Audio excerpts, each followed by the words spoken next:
दोस्तों, मेरे channel study king को सब्सक्राइब करना ना भूलें और बेल आइकन को दबाएं ताकि आपको सारी की सारी नोटिफिकेशंस टाइम टू टाइम। अगर पास्ट में दो रिलेटिव एक्शन होते हैं तो या तो वो दोनों सेपरेट टाइम पर होंगे, यानी कि जब ये वाला होगा तो ये वाला कंप्लीट हो चुका होगा, या फिर ऐसा होगा कि जब ये वाला होगा तो उस टाइम पर ये क्या होगा, ऑनगोइंग होगा, और ये किसी टाइम पर एक ऐसा पॉइंट आएगा जब ये इसको ओवरलैप कर जाएगा। एक केस था एग्जैक्ट ओवरलैपिंग का। उस केस में क्या होगा कि पहले वाला जब इवेंट हुआ वो टाइम टेकिंग नहीं होता, ठीक उसी टाइम पर दूसरा हो जाता है। तो जब एग्जैक्ट ओवरलैपिंग है तो दोनों को V2 में रखा हमने, ठीक है। और जब सिंपल ओवरलैपिंग है तो उसमें हमने क्या रखा, V1 प्लस ing। अब मैं एक बात ये क्लियर कर देना चाहता हूं कि आप लोग ये ना समझे कि जब भी व्हेन का स्ट्रक्चर आएगा हमें ing लेना है। क्या है कि बच्चा ये समझने लग जाता है कि वहां पर व्हेन का स्ट्रक्चर आया, देखो आफ्टर और बिफोर के केस में तो ing का स्ट्रक्चर बन नहीं रहा है। व्हेन का जब भी स्ट्रक्चर बना हमने देखा कि उसको पास्ट कंटिन्यूस में हमने चेंज कर दिया, किया ना।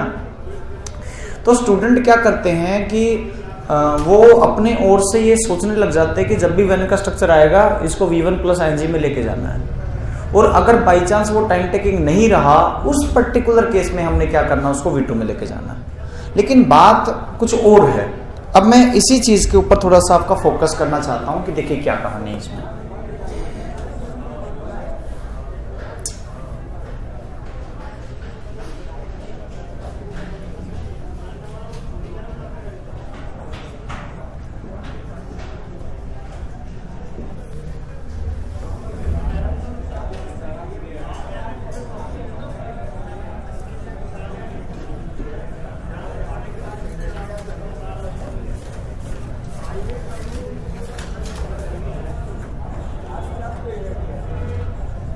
देखो अब लेट आए हो तो इसको लिखोगे तो बहुत टाइम लगा दोगे आप लोग, ठीक है ना। एक बार समझ लो, ठीक है ना। इसकी फोटो वोटो ले लेना, बाद में देख लेना क्या कहानी। एक बार समझिए मैं क्या बताना चाह रहा था। मैं ये बताना चाह रहा था कि लास्ट क्लास के अंदर हम ऐसा देख रहे थे कि जब भी व्हेन के स्ट्रक्चर आ रहे थे तो हम देख रहे थे कि मैंने आपको बताया तो ये था कि व्हेन, आफ्टर और बिफोर, इन तीनों में से अगर ओवरलैपिंग करने की काबिलियत किसी में है तो वो है व्हेन।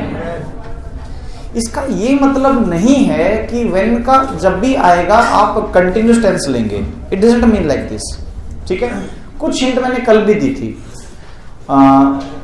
वर्किंग वाले से, डूइंग वाला था ना, वो एक्सप्लोजन टुक प्लेस वाले केस में वो वाला, ठीक है। नई एग्जांपल लेके बता रहा हूं मैं, ये जल्दी बैठ जाए, जल्दी बैठ जाए, आप फिर रिपीट करना। तुम एक काम करो, तुम भी निपट जाओ, तुम इधर आओ, इधर आओ, आ जाओ, इधर आ जाओ, इधर आ जाओ। वीडियो में भी आ जाओगे तुम, है ना। आराम से आराम से आराम से इधर आ जाओ, इधर आ जाओ। देख लो शकल वकल ठीक करनी तो कर लो। चलो फोटो फोटो हो गया, चलो ठीक है। चलो आराम से, कैमरा हिला ना तो बता। जाओ जाओ जाओ, नोटंकी मत करो।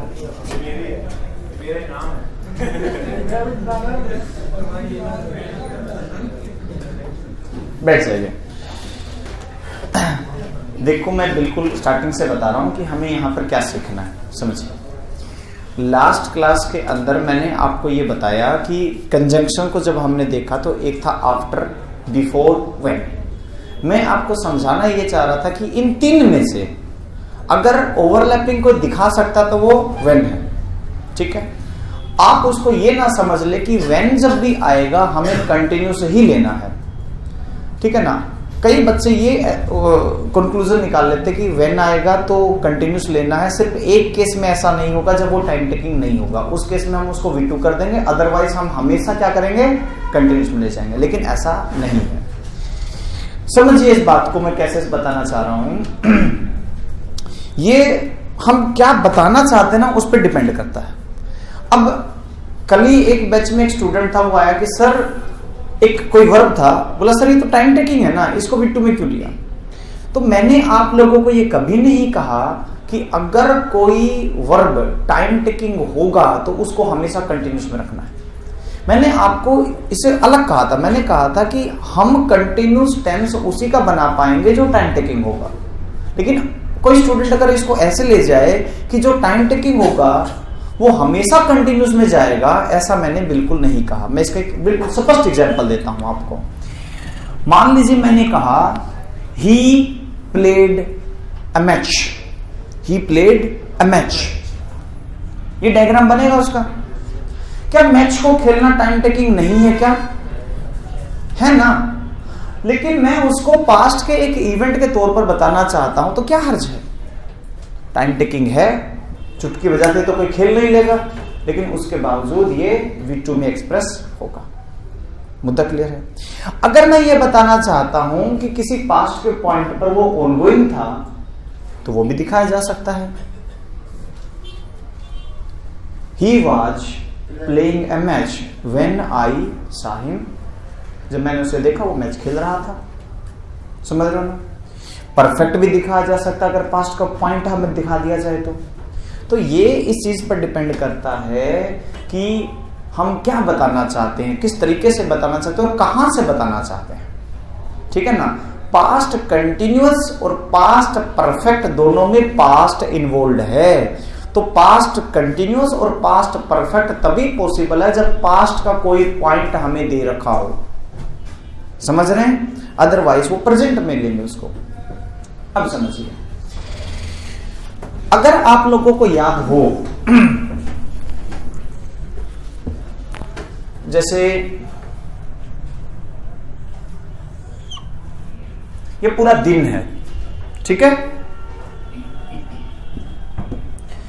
ये मॉर्निंग मान लीजिए, ये आफ्टरनून, ये इवनिंग और ये नाइट। ओके क्लास, ध्यान से समझिएगा। जब पूरे डे को मैं बता रहा हूं, इसको अब देखो, इस पूरे को टुडे को कहते हैं। यानी कि जब भी आपके सेंटेंस के अंदर, इंग्लिश के सेंटेंस के अंदर टुडे वर्ड अटैच हो तो आप किस किस टेंस का इस्तेमाल कर सकते हैं, लॉजिकली समझने की कोशिश कीजिएगा। इस केस में अगर आप प्रेजेंट कंटिन्यूअस का करना चाहें तो कर सकते हैं। Yes, I am reading a book today. Yes और नो?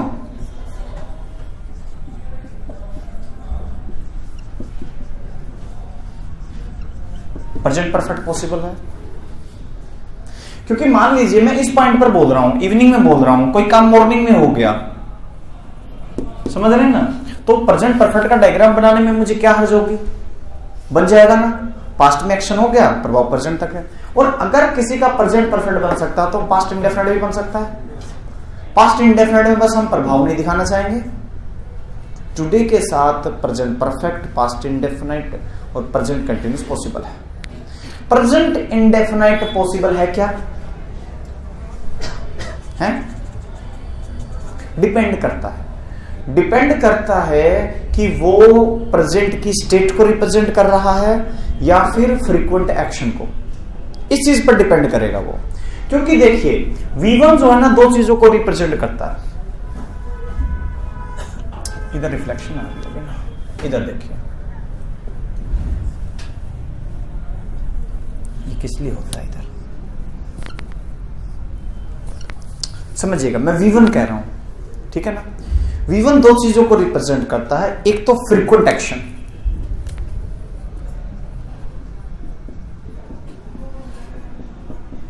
इस तरीके से पास्ट के कंसीडरेबल टाइम से कोई फ्रीक्वेंट एक्शन था उसको रिप्रेजेंट करता है। एक होता है प्रेजेंट की state,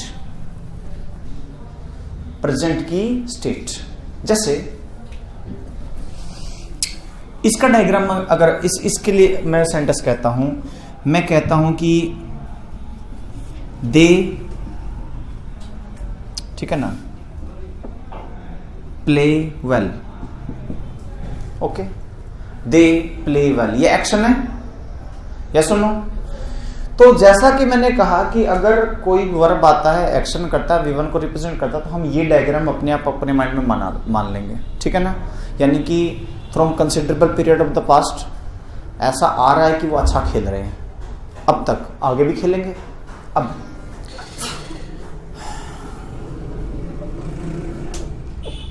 they are good players, ये प्रेजेंट की स्टेट है, प्रेजेंट की स्टेट, समझ रहे हैं। He is with me, he is with me, present indefinite tense, present के टाइम की स्टेट। ये थोड़ी सी परमानेंट टाइप की स्टेट है, वो टेम्पररी है, क्योंकि खड़ा कब तक रहेगा। लेकिन किसी चीज का गुड होना, खराब होना, ये एक परमानेंट टाइप ऑफ थिंग है। तो नेचर तो देखो चेंज होगा, कुछ टेम्पररी टाइप का होगा, कुछ परमानेंट। लेकिन प्रेजेंट के बिंदु को, क्योंकि देखो स्टेट को आईएनजी फॉर्म एक्सप्रेस कर नहीं सकता, ओके क्लास, क्योंकि वो सिर्फ एक्शन को रिप्रेजेंट करता, वो भी ऐसे एक्शन को जो टाइम टेकिंग हो। तो स्टेट को बताना है, वो भी प्रेजेंट की स्टेट है, तो V1 ही हमारा सहारा बनेगा। और अगर कोई फ्रीक्वेंट एक्शन बताना तो भी V1 बनेगा। ये बात क्लियर हुई? ठीक है। तो टुडे का इस्तेमाल प्रेजेंट इंडेफिनिट के साथ किया जा सकता है कि नहीं किया जा सकता, ये इस बात पर डिपेंड करता है कि हम जो एक्शन बता रहे हैं वो फ्रीक्वेंट है या फिर प्रेजेंट की स्टेट है। ही is with me today, it is absolutely correct, ठीक है ना। But he place well today, ये गड़बड़ कर जाएगा। क्यों? क्योंकि ये फ्रीक्वेंट एक्शन को रिप्रेजेंट करेगा, टुडे एक पॉइंट पर बांध रहा है, he is playing well today. ये डिफरेंस समझ आया आप लोग को? देखो, जिसका पीछे का इतिहास सही होगा उसको एक एक शब्द समझ आ रहे होंगे, मैं कहाँ बोल रहा हूँ, क्यों बोल रहा हूँ, किस वजह से बोल रहा हूँ। और अगर आपने पीछे की होगी काम चोरी, तो कनेक्ट करने में दिक्कत आ रही होगी। इसका मतलब ये है कि आप YouTube पे जाएं और पीछे से लेके जहाँ पर जिस पॉइंट पर दिक्कत आ रही है ना, उसका कॉन्सेप्ट बिल्कुल क्लियर करें। मैं YouTube के ऊपर वीडियो सिर्फ अपने स्टूडेंट्स के लिए ही अवेलेबल करवा रहा हूँ, वो मुझे औरों से मतलब नहीं है, क्योंकि मुझे पता है कि बार बार आपको ये कॉन्सेप्ट इतने गहरे होते जाएंगे आगे कि आपको रेफर करना पड़ेगा। और आपने अगर एक बार अपनी एक्सप्लेनेशन गलत लिख ली और बार बार गलत पढ़ेंगे तो कॉन्सेप्ट गलत हो जाएगा। लेकिन अगर वो YouTube पे अवेलेबल होगा तो आप वहाँ पर देखकर अपने करेक्शन कर सकते हैं कि क्या हमने सही समझा था उस चीज़ को या फिर हमसे समझने में गलती हो गई।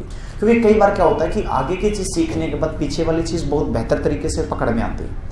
अब यहाँ पर आने के बाद परमानेंट नेचर, ये स्टेट, टाइम टेकिंग, एक्शन, ये वाली चीज़ें थोड़ी सी और कंफर्टेबल हो जाएगी हमारे लिए डिस्कस करने। तो जैसे जैसे हम आगे बढ़ते रहेंगे पीछे वाली चीज़ें आसान होती जाएंगी, ठीक है ना। तो जहां पर जिस पॉइंट पर दिक्कत आए, मेहनत करना आपका काम है। अगर आप हार मान लेंगे कि तो मेरे समझ नहीं आ रही, तो जब आप यहाँ पे आए थे तो आपको तो कुछ भी नहीं आता था। तो जब यहाँ तक आए हैं, इतना समझ आने लग गया, तो आपका काम सरेंडर करने का नहीं है, आपका काम है उस चीज से लड़ने का और सिलेक्शन लेने का, ठीक है ना। चलिए, तो प्रेजेंट इंडेफिनिट डिपेंड करता है, तो हम इस तरीके से समझे। अब ये तो बात है प्रेजेंट की। अब समझिए, ये जो व्हेन है, ये पास्ट के टाइम को रिप्रेजेंट कर रहा है कि नहीं? यस और नो? कर रहा ना? ठीक। अब अगर ये पास्ट के टाइम को रिप्रेजेंट कर रहा है, ये प्रेजेंट के टाइम को रिप्रेजेंट कर रहा था कहीं ना कहीं पे, ठीक है, तो अब हम पास्ट में एक बार देख लेते कि क्या क्या चीजें पॉसिबल हो सकती है बताने, ठीक है ना। मैं ये भी बता सकता हूं कि जैसे इसका कोई टाइम होगा ना पास्ट का, मान लीजिए ये बीते हुए समय का 12 बजे है, एक टाइम माना जा सकता है। जिस वक्त जो स्पीकर है वो कहीं पर पहुंचा, माना जा सकता है ना। मान लेते हैं कि वो 12 बजे या फिर 10 बजे मान लेते हैं, मॉर्निंग में, शाम को ही मान लेते हैं, 10 PM घर पहुंचा, कोई एक्शन ऑनगोइंग था उस टाइम पे। हमें आईएनजी से प्रॉब्लम तब होती जब ये टाइम टेकिंग ना होता। ये टाइम टेकिंग है, ये एक्शन है, मुझे कोई हर्ज है क्या इसका डायग्राम बन जाएगा कि नहीं बन जाएगा? देखो, और मैंने कहा जिसका डायग्राम बन रहा है उससे हमें कोई परहेज नहीं, वो बिल्कुल सही है, क्योंकि वो उसका एक्सरे है। जब एक्सरे आ गया तो मतलब बिल्कुल सही है। तो पास्ट कंटिन्यूस बनाया जा सकता है। अब इसका डायग्राम के साथ देखते हैं। पास्ट के इस टाइम पर वो पहुंचा,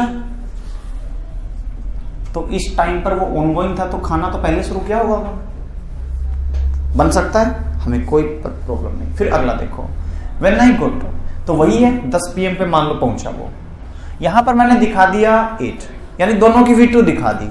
यानी कि क्या मैं ये नहीं कह सकता इसको कि वो 10 बजे पहुंचा था और 10 ही बजे उन्होंने कुछ खाया था। दिस इज ऑल्सो लॉजिकल, हमें कोई हर्ज नहीं, दोनों V2 में आ जाएंगे। ठीक है, अब तीसरा देखो, 11 बजे 10 बजे पहुंचा वो,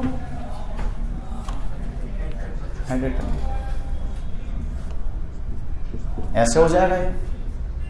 यहां वो पहुंचा, उससे पहले खा चुके, 10 बजे खा चुके थे वो। अब देखो, सॉरी 10 बजे पहुंचा वो, पहले 9:30 बजे, 9 बजे, 8 बजे खा चुके थे। तो तीनों ही लॉजिकल है या नहीं है ना? और तीनों लॉजिकल है तो हमें कोई दिक्कत नहीं। व्हेन के साथ इंडेफिनेट भी सही, पास्ट इंडेफिनेट, पास्ट परफेक्ट भी सही और पास्ट कंटिन्यूस भी सही। ये हम पर डिपेंड करता है कि हम क्या दिखाना चाहते हैं, क्योंकि व्हेन तो टाइम क्लोज है, ये तो टाइम को बता रहा है। Is it clear class? अब देखिए, कुछ केस में ऐसा होगा कि हम ये और ये नहीं दिखा पाएंगे। क्यों नहीं दिखा पाएंगे? क्योंकि जो दूसरा एक्शन उससे अटैच्ड है उसके लिए ऑनगोइंग होना पहले वाले एक्शन का जरूरी है। देखिए, मान लीजिए ये जंगल से गुजरने वाली बात है, मान लीजिए कि ये पूरा जंगल है। अब अगर मैं दिखाता हूं कि ये वाला एक्शन, कौन सा? ये वाला, ये मैं ऑनगोइंग ना दिखा के कंप्लीट दिखा दूं, सोचो एक बार कि ये काम कंप्लीट हो गया, तो ये कंप्लीट हो जाएगा, तो ये कैसे होगा? नहीं हो पाएगा ना क्लास। तो sentence is nothing without sense.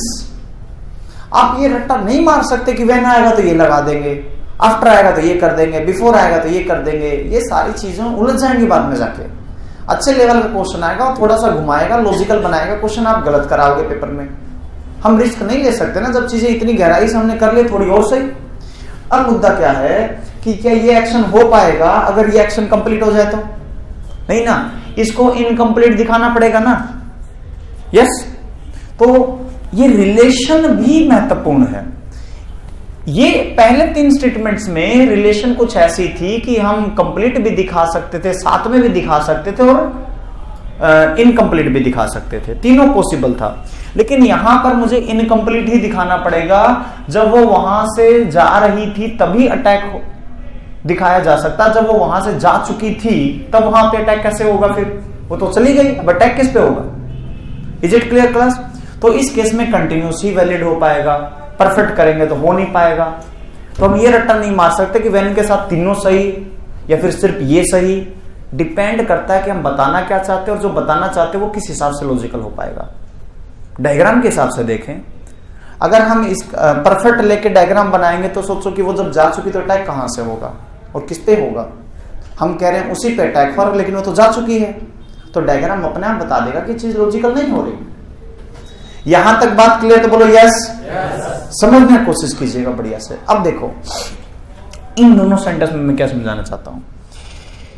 He tried to stand up, ये पास्ट का है, ठीक है ना। सपोज कर लेते हैं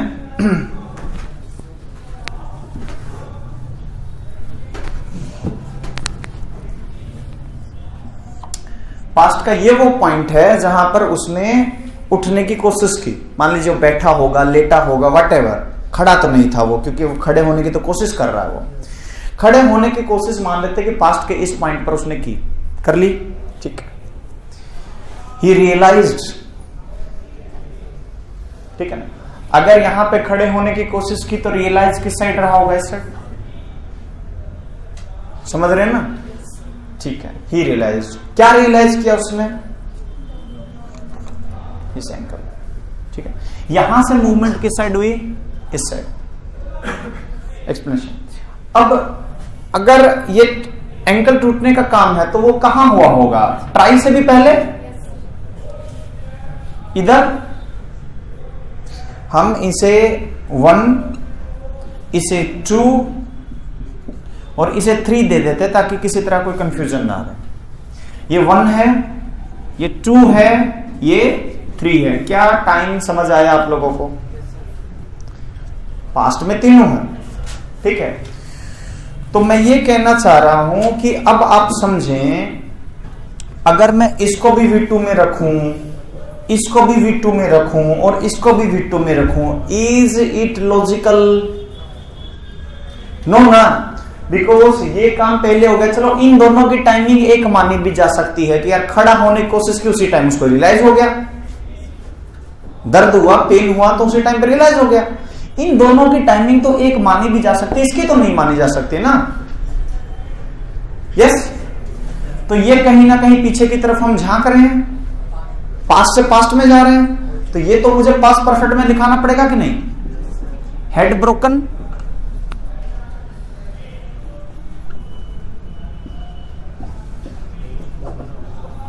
समझ आए? हेड ब्रोकन, इसको कंटिन्यूस में भी नहीं लेके जा सकता, आप सोचिए, समझ रहे हैं? क्योंकि इस पूरे सेंटेंस के हिसाब से वो अगर कंटिन्यूस में रखा जाए तो लॉजिक नहीं बन पाएगा।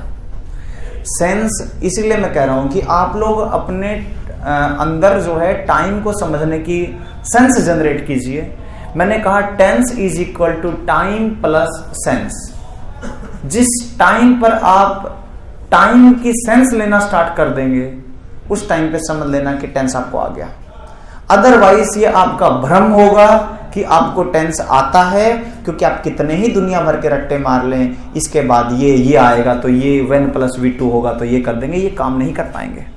सब में when प्लस V2 है, नहीं हो पा रहा, ठीक है ना। अब आगे देखिए, यहां पर ट्राइड है V2, समझ रहे हो? यहां पर क्या है?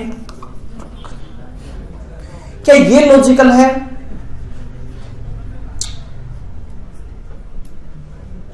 सोचो, इसमें एक इंपॉर्टेंट पॉइंट है, रियलाइज नहीं है, इसमें हटा दिया क्या?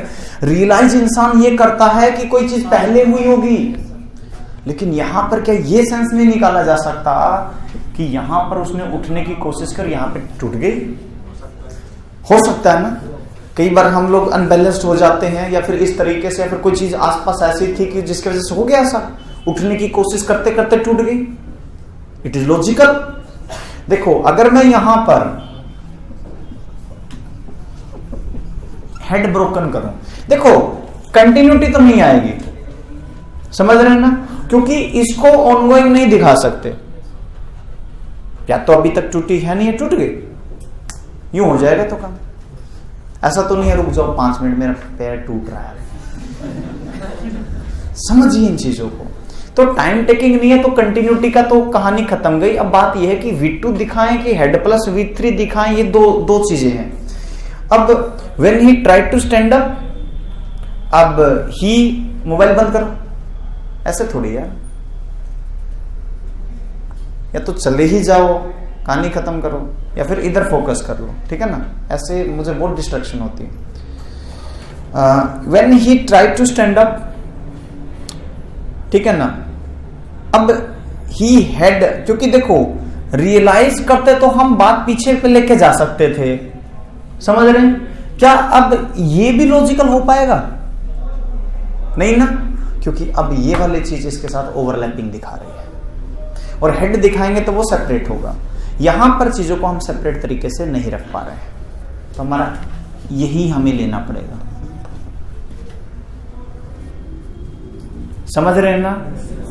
इस केस में दो एक्शंस के बीच में ओवरलैपिंग है, वो कहीं ना कहीं क्या है, ये इसका रीजन बन रहा है कहीं ना कहीं, देखिए ध्यान से, उस चीज का रीजन बन रहा है। अगर उस चीज का ये रीजन बन रहा है कहीं ना कहीं पे, ठीक है ना, टाइम प्लस रीजन दोनों का काम कर रहा है, तो उस केस में उसको पास्ट परफेक्ट में भी नहीं लेके जा सकते। तो रूल के थ्रू ये बात बच्चों के सामने रखनी बहुत ज्यादा मुश्किल है कि व्हेन का स्ट्रक्चर आने पर क्या V2 लें। बंद करो उसको, पढ़ाई पे ध्यान दो, क्या कर रहे हो उसको, हटो, ठीक है, रख दो इसको। देखो, तो मैं ये कहना चाह रहा हूं आपके सामने, ये बहुत बड़ी समस्या आगे जाके आपकी आएगी जब आप मेंस लेवल के क्वेश्चंस लगाएंगे और बार बार आप कहेंगे कि सर ने तो ये करवाया था। तो मुद्दा ये है कि इस बात को समझिए कि रूल के थ्रू, ये आपके सामने सिचुएशन रख दी सारी, रूल के थ्रू ये बात समझा पाना बड़ा मुश्किल है कि व्हेन अपने बाद V2 लेगा, V1 प्लस ING लेगा, हेड प्लस V3 लेगा, क्या लेगा, वो डिपेंड करता है सेंटेंस के नेचर पे, समझ रहे हो, हम क्या बताना चाहते हैं उस पे, आपका कॉन्सेप्ट कितना होगा कि जो दे रखा है इज दैट लॉजिकल, समझ रहे। मान लीजिए ये स्टेटमेंट दे रखी है, क्या ये लॉजिक बना रही है, बना रही तो ठीक है। ये स्टेटमेंट दे रखी है, क्या ये लॉजिक बना रही है, लॉजिक बना रही है तो ठीक है, नहीं बना रही तो जहां पे दिक्कत आ रही है वहां पे एरर कर देंगे हम। मान लीजिए यहाँ पे V2 दे रहा था, हमने देखा कि V2 तो लॉजिक नहीं बना पा रहा है, पास्ट से पास्ट की बात होनी चाहिए, पास्ट परफेक्ट आना चाहिए था, हमने एरर कर दिया। यहाँ पे लॉजिक बना रहे थे तीनों, हमें कोई आपत्ति नहीं उसके से, ये बात समझ आ गई। तो अब थोड़ा सा कम से कम जब हम क्वेश्चंस लगाएंगे व्हेन से रिलेटेड, तो हम कम से कम ये कह पाएंगे, देखो मैंने ये वाली बात बोली थी, ये भी हो सकता है इसके साथ, ये भी आ सकता है, ये भी आ सकता है, कर लेंगे। गुड।